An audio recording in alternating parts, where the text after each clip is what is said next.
नमस्कार सबको, स्वागत है मेरे नए YouTube channel math and science classes में। आज मैं साइंस का पार्ट दूसरा लेके आया हूँ। पिछले पार्ट में हमने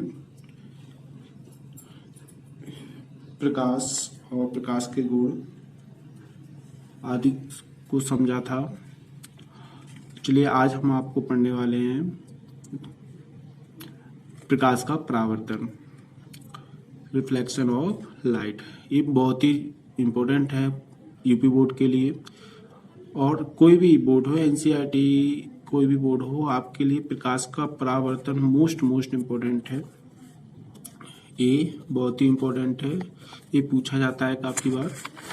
तो आज हम समझने वाले हैं प्रकाश का परावर्तन। परावर्तन क्या होता है इसको समझेंगे अच्छे से। जैसे आपको सामने दिख रहा है प्रकाश का परावर्तन।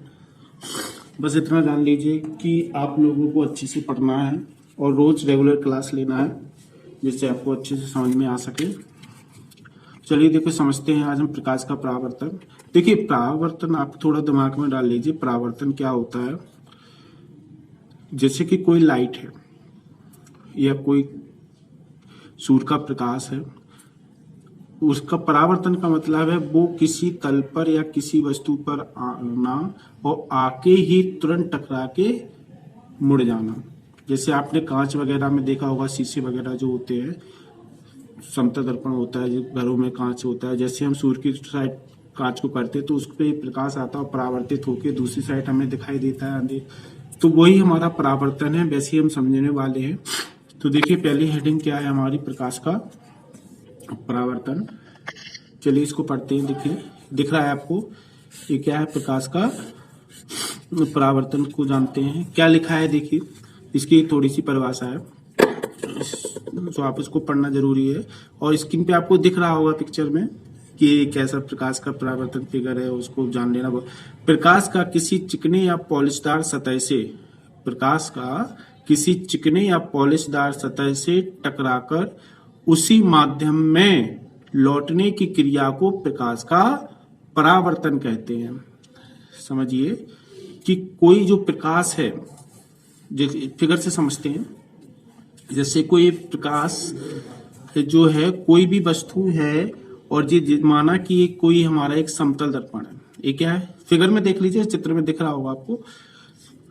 कोई ये हमारा एक समतल दर्पण है जो पॉलिश किया हुआ है हमारा, और यहां से देखिए ये प्रकाश जो हमारा ए वाले पॉइंट से हमारा ये प्रकाश आ रहा है। यहां से कोई प्रकाश हमारा आया, कोई भी स्रोत हो सकता है, लाइट हो सकता है, सूर्य हो सकता है, कोई भी स्रोत हो। यहां से हमारा जो प्रकाश आया और इस तल पर देखिए, यहां से कोई प्रकाश आया, ठीक है ना। प्रकाश आया और बी बिंदु पे वो टकराया। बी बिंदु समतल दर्पण इस बिंदु पे टकरा के ही वह पुनः उसी माध्यम में, जिस माध्यम से आया था उसी माध्यम में वह अपने वापस लौट जाता है, ठीक है ना। यहां से प्रकाश आया और यहां से टकराने के बाद ये वापस लौट जाता है। ये हो गया प्रकाश का परावर्तन। मतलब कि आपतित किरण, देखो ये लिखा हुआ है आपका आपतित किरण, ये आपतित किरण है, आपतित किरण है, और यहां से किरण आई और इस बिंदु पे वो टकराया, और यहां से टकराने के बाद ये परावर्तित हो गया। तो इसको बोलेंगे आपतित किरण और इसको बोलेंगे परावर्तित किरण, ठीक है ना। इतना तो समझ में आ गया। अब आप इसमें कुछ सम पॉइंट पढ़ेंगे जो आपको जान लेना बहुत ही जरूरी है। देखिए जैसे जिस एंगल से, ये ध्यान रखना, कोई प्रकाश जिस एंगल से, कोई भी कोण 45 डिग्री का कोण बनाए, 30 डिग्री का, जिस एंगल से वह आता है उसी एंगल से पुनः वह लौटता भी है। और बीच में जो डाला गया, इन दोनों के बीच में एक हमारा अविलंब है। क्या है, अविलंब है, दिख रहा होगा, अविलंब है, एन से डिनोट करते हैं, ठीक है ना। तो इसको बोलेंगे आई और इसको बोलेंगे आर, ठीक है ना। ये आपतित किरण और ये परावर्तित किरण, मतलब जिस एंगल से हमारा कोई भी प्रकाश, जिस कोण से प्रकाश आ रहा है उसी एंगल में वह परावर्तित होता है। मतलब दोनों कोण हमारे बराबर होते हैं। आने वाला और परावर्तित वाला कोण दोनों क्या होते हैं, बराबर होते हैं। अब इसके कुछ पॉइंट होते हैं इसको जान लेना जरूरी है। इसको चलिए हम पढ़ते हैं। इसको समझना, आपको थोड़ा स्क्रीन पे हम दिखा देते हैं कि कैसे क्या था इसका आगे वाला।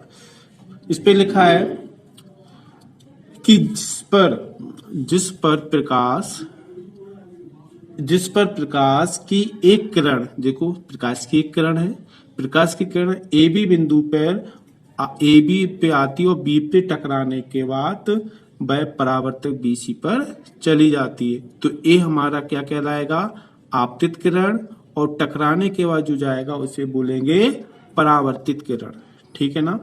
और इन दोनों बिंदु के बीच में एक एंगल बना है, देखिए एक AB और BC के बीच में एक बन रहा है ना, इसके बीच में एक डालेंगे हम अविलंब, जिसे हम नॉर्मल बोलते हैं। क्या बोलेंगे, नॉर्मल। एक एंगल डाल दिया, बीच में लंब डाल दिया अविलंब, और ये दो हमारे आपतित कोण और ये हमारे परावर्तित कोण कहलाए।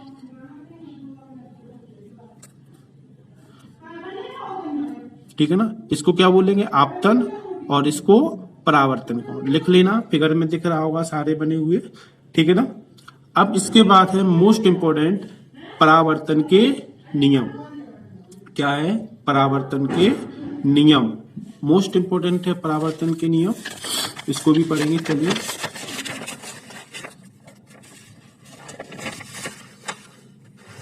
देखो दिख रहा होगा आपको स्क्रीन पर, परावर्तन के नियम।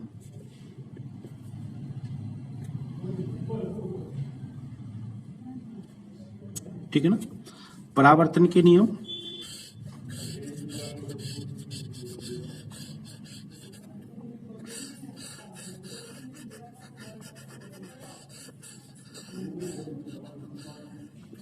चलिए, लॉ ऑफ रिफ्लेक्शन। ठीक है ना। प्रकाश परावर्तन के नियम दो होते हैं, जान लीजिए क्या होते हैं। देखो फिगर में आपको दिख रहा होगा, फिगर में आप देख लीजिए। चलिए फिगर से ही पढ़ाते थे इसके नियम। कह रहे हैं कि आपतन, जो हमारा आपतित किरण होती है, परावर्तित किरण होती है और ये अभिलंब होता है, वो तीनों एक ही बिंदु पर होते हैं। देखिए इसमें भी देख लीजिए, आपतित किरण, परावर्तित किरण और आपतन बिंदु पर खींचा गया अविलंब तीनों एक ही तल पर होते हैं। ए और ए, ये तीनों कहाँ होंगे, एक ही बिंदु पर होंगे। ये मोस्ट इंपोर्टेंट है। दूसरा नियम क्या कहता है इसका, दूसरा नियम ये कहता है कि आपतन कोण परावर्तन कोण सदैव बराबर होते हैं। मतलब ए वाला जो कोण होगा, ए वाला जो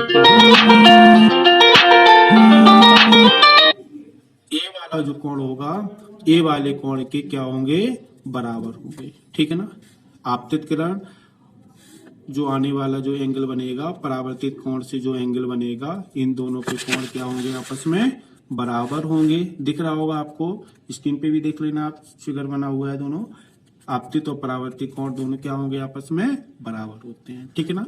इसको समझ लीजिए, लिख लेना, नोट कर लेना। मोस्ट इंपोर्टेंट है परावर्तन के नियम। इसका figure very very most important है। आपको समझ में नहीं आ रहा हो तो एक बार फिर से पूछ लेना, ये वाला फिगर फिर से हम आपको समझा देंगे। ठीक है ना। चलिए अगला टॉपिक चलते हैं। अगला टॉपिक है हमारा, अगले टॉपिक पर चलते हैं, गोलीय दर्पण। क्या चलते हैं, गोलीय दर्पण। देखिए दिख रहा होगा गोलीय दर्पण। गोलीय दर्पण को पढ़ लीजिए। गोलीय दर्पण मोस्ट इंपोर्टेंट भी है। इसमें ये पूछा जाता है कि गोलीय दर्पण क्या होता है, कैसे बनता है, क्यों बोला जाता है इसको गोलीय दर्पण। चलिए अब गोलीय दर्पण पढ़ते हैं। देखिए ये जैसे कि हमें दिखाई दे रहा है स्फेरिकल मिरर। एक गोलीय दर्पण क्या होता है ये जान लीजिए। आपको फिगर में दिख जाएगा, ठीक है, आपको पिक्चर दिख जाएगा, पिक्चर में देख लीजिए थोड़ा। एक गोलीय दर्पण क्या होता है ये जान लीजिए, समझ लीजिए अच्छे से, जानिए। देखिए गोलीय का मतलब क्या हुआ कि कोई हमने एक गोला खींच दिया, ठीक है, एक गोल खींच लिया और इस गोले को हमने बीच से काट दिया ना। तो अब क्या होगा, एक दो पार्ट हमने कर दिए, तो एक पार्ट तो हमारा, एक पार्ट तो इधर कटेगा इस टाइप का, ऐसे कटेगा, और दूसरा पार्ट जो हमारा होगा, देखिए एक पार्ट हमारा ऐसे आएगा, मतलब इस गोले को हमने दो भाग कर लिए। ठीक है ना, इतना तो समझ में आ गया कि एक गोला लिया हमने, गोल कोई कांच था, ठीक है ना, उसको हमने बीच से ये हमने काट दिया, तो दो भाग हो गए। अब क्या करते हैं, इसको समझ लीजिए, फिर आपको ले चलते हैं। अब हमने इसके बाहर हमने पेंट कर दिया, ठीक है ना, कोई भी चीज लिया और इस पे हमने पीछे से इसको पोत दिया, पेंट कर दिया इसके पीछे एक साइड वाला, और दूसरे वाले हिस्से को देखो, इस वाले भाग का हमने बाहर वाला हिस्सा पेंट किया और इस वाले भाग का हमने अंदर वाला, फिगर में देख लीजिए, फिगर में दिखाई दे रहा होगा, अंदर वाला हो गया। जो बाहर की तरफ हमारा जो पेंट हुआ है, जो बाहर जो, और जो अंदर जो दबा हुआ भाग है, इसको हम क्या बोलते हैं, जो अंदर दबा हुआ भाग है इसको हम बोलते हैं अवतल। क्या बोलते हैं, अवतल। क्या बोलते हैं, जो दबा हुआ अंदर की ओर जैसे झुका हुआ है, कैप की तरह। देखो ये जैसे कोई गुफा होती है, गुफा के बाहर का दरवाजा ऐसे ही होता है ना, गुफा जो होती है, तो कॉनकेव, इसको इंग्लिश में क्या बोलते हैं, कॉनकेव। ठीक है ना। अब देखिए इसके बाहर वाला पार्ट को हमने छोड़ दिया और अंदर वाले पेंट को हमने क्या कर दिया है, अंदर वाले भाग को पेंट कर दिया, तो ये हो जाएगा हमारा उत्तल। उत्तल क्या हो जाएगा, उत्तल। ठीक है ना, ये अवतल दर्पण, ये उत्तल दर्पण। ध्यान रखना, ऊपर का भाग जो दिखाई दे उत्तल, ऊपर उत्तल, और अंदर का जो अवतल। ठीक है ना, अंदर का जो भाग दिखाई दे जिससे हम प्रकाश देंगे, बाहर वाला पेंट अंदर की तरफ है जो अवतल, और जो बाहर ऊपर की ओर है उभरा हुआ भाग उसका उत्तल। अब इसको हम पढ़ते चलिए परिभाषा इसकी। गोलीय दर्पण कांच के खोखले गोले का काटा हुआ एक भाग होता है जिसके एक तल पर पारे, ध्यान रखना ये मोस्ट इंपॉर्टेंट है, जिसके एक तल पे, जैसे आपको दिखाया, जिसके एक तल पर ये हमने इसके जो बाहर वाला जो तल है, ये बाहर वाला तल है, इसके अंदर वाले तल पे ये पेंट कर दिया। ठीक है ना, ये कोई क्या लिखा है, देखिए, पारे या चांदी की कलई पॉलिश करके उसके ऊपर, ध्यान रखिए पहले क्या करते हैं, पारे या चांदी की कलई को इसको पेंट करते हैं और फिर उसके ऊपर क्या करते हैं करके उसके ऊपर आयरन ऑक्साइड का लाल फिर इसके ऊपर आयरन ऑक्साइड का, दिखा होगा आपने शीशे के पीछे, आयरन ऑक्साइड का लाल पेंट कर दिया जाता है। इंपॉर्टेंट है, देखिए आपसे पूछा जाता है एक नंबर में, जो गोलीय दर्पण होता है उस पर किसकी कलई की जाती है और किसका पेंट किया जाता है, ये मोस्ट इंपॉर्टेंट है ये वाला भाग, इसको लर्न कर लेना, आपको याद कर लेना, लिख लेना नोट में ये क्या किया जाता है। ठीक है ना, अच्छे से। अब देखिए इसके प्रकार, गोलीय दर्पण के प्रकार, तो आपको जैसे हमने ऊपर समझा दिया है अभी फिगर में कि गोलीय दर्पण, अवतल दर्पण क्या होता है और उत्तल दर्पण क्या होता है। ये आपके इसके प्रकार, इसके दो प्रकार होते हैं। कितने प्रकार होते हैं, दो। पहला प्रकार है अवतल, आपको अभी हमने बताया है। जो अवतल होगा, फिगर से ही समझिए इसको, ठीक है ना, फिगर से ही समझते हैं इसको, थ्योरी आप स्क्रीन पे दिख जाएगा, नहीं तो आप लिख लेना। देखिए जैसे कि एक कोई हमारा ये अवतल है, इसके बाहर वाला भाग हमने पेंट कर रखा है, आपको ऊपर पढ़ाया है, और ये हमारा क्या बन गया, अवतल दर्पण। ये क्या बन गया हमारा, अवतल। तो आप इसको लिख सकते हैं, इसको इस परिभाषा लिख सकते हैं, वह गोलीय दर्पण जिसका परावर्तक तल दबा हुआ हो। देखिए अंदर से दबा हुआ है परावर्तक, यहाँ से प्रकाश आएगा, परावर्तित होगा, परावर्तक तल अंदर की ओर दबा हुआ हो, अवतल दर्पण कहते हैं। अगला है हमारा उत्तल। अगला क्या है, दूसरा हमारा प्रकार, पढ़ लीजिए, मोस्ट इंपोर्टेंट है ये, जरूरी है आपको ये जान लेना। ठीक है ना, बिल्कुल भी छोड़ के मत जाइए वीडियो, क्योंकि आगे आपके और अच्छे अच्छे टॉपिक आने वाले हैं।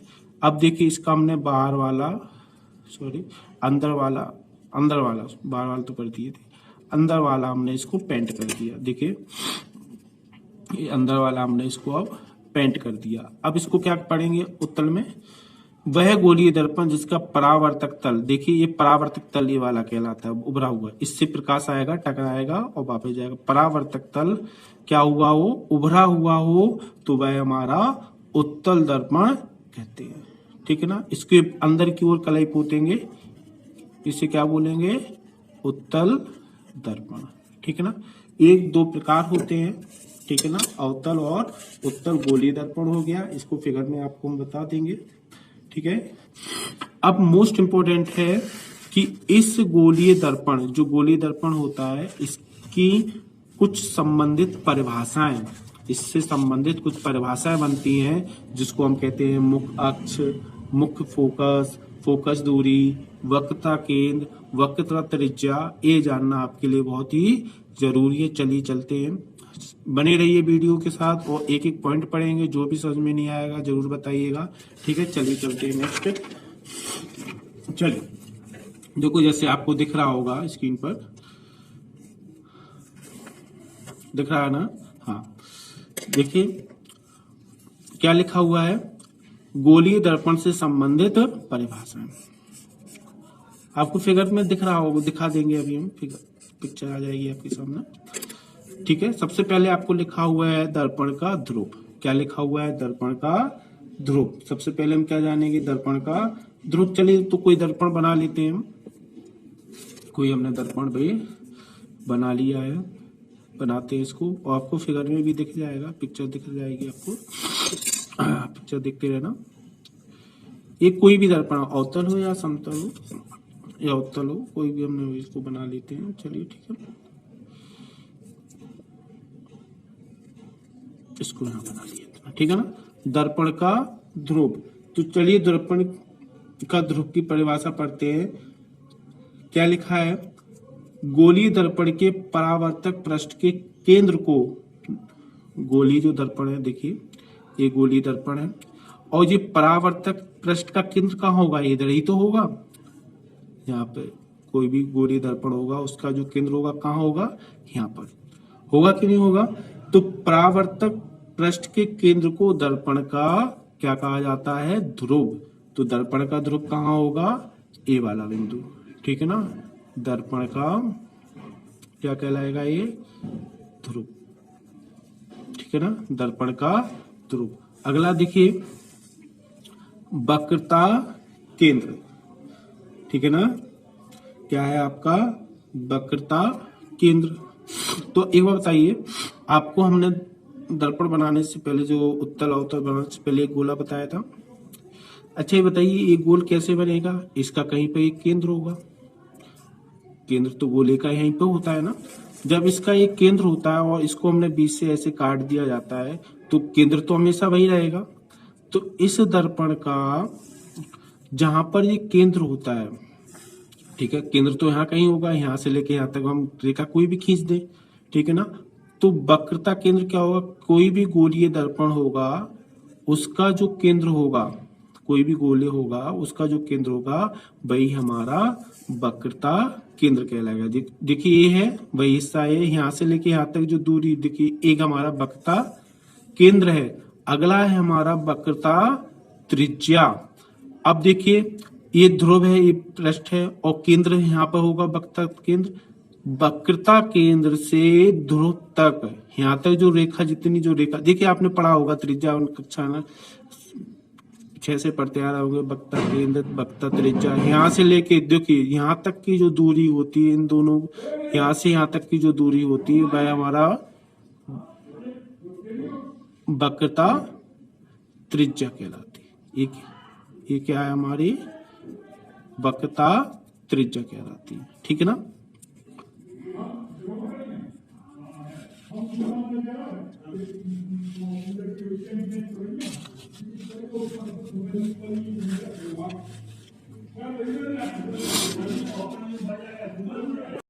चलिए वक्रता त्रिज्या हो गई, समझ में आ गया ना। ये वाली देखिए कोई भी गोल होता है, एक गोला होता है, उसका केंद्र से यहाँ तक की जो दूरी होती है वो क्या कहलाती है? हमारी वक्र। मोस्ट इंपॉर्टेंट है, ये पॉइंट आपको जानना बहुत ही जरूरी है, और भागिए मत वीडियो छोड़कर, आप अभी अच्छे से समझ लेंगे तो कभी नहीं भूलेंगे, क्योंकि आगे आपको इसी के आधार पर बहुत सारी चीजें पढ़ना है आपको।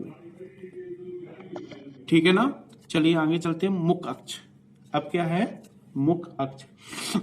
मुख अक्ष क्या होती है? देखिए कुछ वही है, उसी में से सारा बन रहा है। जैसे कि कोई हमारा दर्पण है, और दर्पण से यहाँ देखिए ये है ना, ठीक है ना, केंद्र से जो वक्रता त्रिज्या थी यहाँ से यहाँ तक की दूरी, वक्रता त्रिज्या जो थी वही देखिए मुख अक्ष बनेगा। जो ध्रुव है और जो केंद्र है, इन दोनों को मिलाने वाली जो दूरी होती है वही हमारा मुख अक्ष कहलाता है। अगला है हमारा फोकस। क्या है हमारा? फोकस। फोकस आपको फिगर में दिखा जाएगा, दिख रहा होगा। देखिए फोकस क्या होता है, जैसे कि ये कोई दर्पण है, ठीक है ना, कोई हमारा अवतल दर्पण है, और यहाँ एक मुख अक्ष रेखा है, और यहाँ से कोई हमारा प्रकाश आ रहा है। जैसे ये प्रकाश आया, इस तल पे आया, और इस तल से टकरा के यहाँ से जो प्रकाश आया इस तल से टकराया और ऐसे चला गया। तो ये कहाँ पर मिला? यहाँ पर मिल गया ना, ठीक है ना। तो यही इसका क्या कहलाएगा? मुख, जहां पर जो प्रकाश आ रहा है और परावर्तित होकर सभी बिंदु जहां पर मिला। देखिए ये प्रकाश आ रहा है, यहाँ से प्रकाश आया, कोई स्रोत था, इससे टकराया और टकरा के एक बिंदु पर परावर्तित होकर मिल रहे हैं, तो यही इसका मुख्य फोकस कहलाएगा। ठीक है ना। अब है फोकस दूरी। देखिए फोकस दूरी ये इसी से निकाल दे रहे हैं कि देखो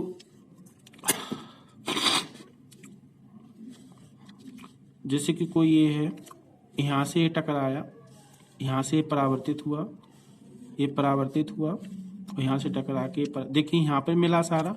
यहाँ से लेके देखिए मुख्य अक्ष से लेके जहां पर ये सारे बिंदु मिले वही इसकी फोकस दूरी होती है। और इस पे हमने फॉर्मूला लिखा है। इस फॉर्मूले पे 90% हर बार एक नंबर का सवाल बनता है, जरूर बनता है और आता है। इसको लिख लीजिए, F बराबर R/2। इसका मतलब है जो फोकस दूरी होगी, जो इसकी जो त्रिज्या होगी उसकी हमेशा आधी होगी। मतलब केंद्र से यहाँ तक की जो त्रिज्या होती है उसकी हमेशा क्या होगी? आधी होगी। ये सारे आपके पॉइंट थे। कल हम आपको और अच्छा सब एक वीडियो लेके आएंगे। जो भी समझ में नहीं आया है नीचे कमेंट में बता दीजिएगा। ठीक है ना, फिगर के साथ। चलिए कल 1-2 सवाल भी करेंगे, फिर आपको हम प्रतिबिंब, वास्तविक, आभासी प्रतिबिंब, बहुत सारे टॉपिक हैं, अच्छे अच्छे टॉपिक हैं। बस बने रहिए हमारे साथ। ठीक है ना, धन्यवाद।